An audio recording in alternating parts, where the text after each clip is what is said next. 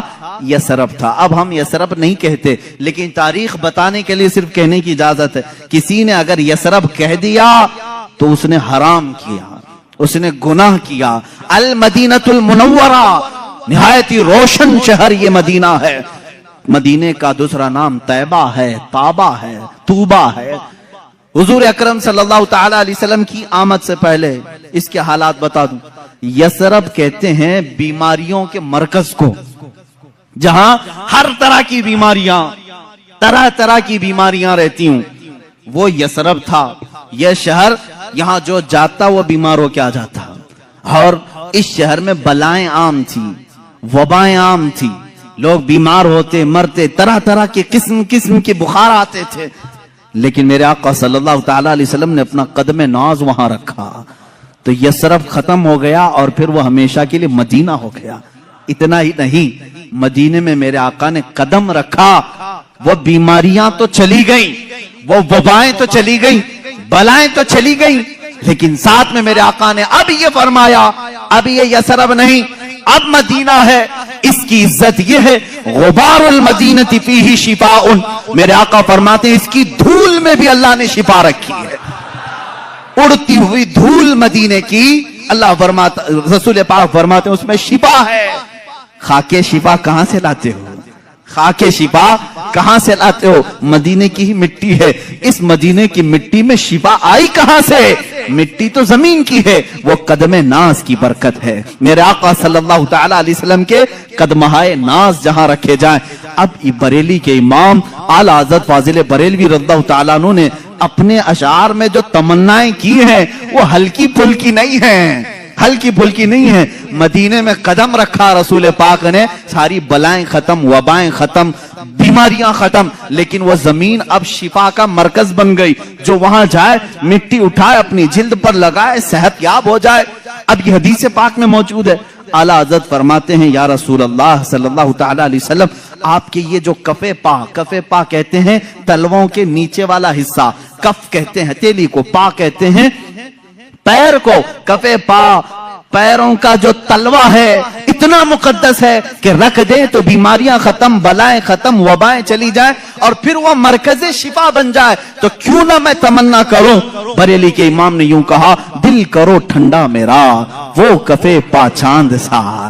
چاند جیسا جو کفے پا ہے آپ کا یا رسول اللہ، دل کرو ٹھنڈا میرا وہ کفے پا چاند سا. سینے پہ رکھ دو ذرا تم پہ کروڑوں درود. تمنائیں کیسی ہیں. بریلی کے امام نے تمنا کیا کیا؟ یا رسول اللہ وہ کفے پا ذرا میرے سینے پر بھی رکھ دو تاکہ سینے کے اندر موجود ساری وبائیں ختم ہو جائیں. اور بلکہ حضور اگر کسی کے سینے پر کفے پا رکھ دیں اس کا سینہ بھی مرکز شفا بن جائے، وہ جس سے ملاقات کرے. اسی لیے یقیناً اعلیٰ حضرت کی دعا قبول ہوئی ہوگی. خواب میں کبھی نہ میرے آقا نے اپنا قدم پاک یا کفے پا سینے پر دیا ہوگا، اس لیے کہ نہ کہنا میرے رسول کی عادت ہی نہیں.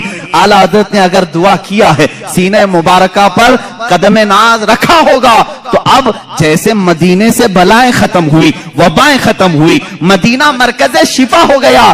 یہاں بریلی کے امام کا سینہ عشق و محبت کا امام بن گیا. جو سینے سے لگا اس کے اندر بھی عشق آ گیا، جو ان کی باتیں کیا اس کے اندر بھی محبت اور عشق بھر گئی. یہ ہے قدم ناز کی برکت. اسی لیے بزرگوں نے کہا اعلیٰ حضرت جو ہے معجزۃ من معجزات رسول اللہ ہے. رسول اللہ کے معجزات میں سے ایک معجزے کا نام ہے. عزیزان گرامی، حضور اکرم صلی اللہ تعالی علیہ وسلم کے میں نے آنکھیں مبارکہ، دست مبارکہ، چہرے مبارکہ، کان مبارک، آپ کے قدم مبارک کا ذکر کیا. ایک عظیم چیز ہے جس کے صحابہ بھی مشتاق تھے، ایک عظیم چیز ہے، وہ ہے میرے آقا صلی اللہ علیہ وسلم کا پسینہ مبارک کا. اللہ اللہ واللہ جو مل جائے میرے گل کا پسینہ. یہ امام عشق و محبت.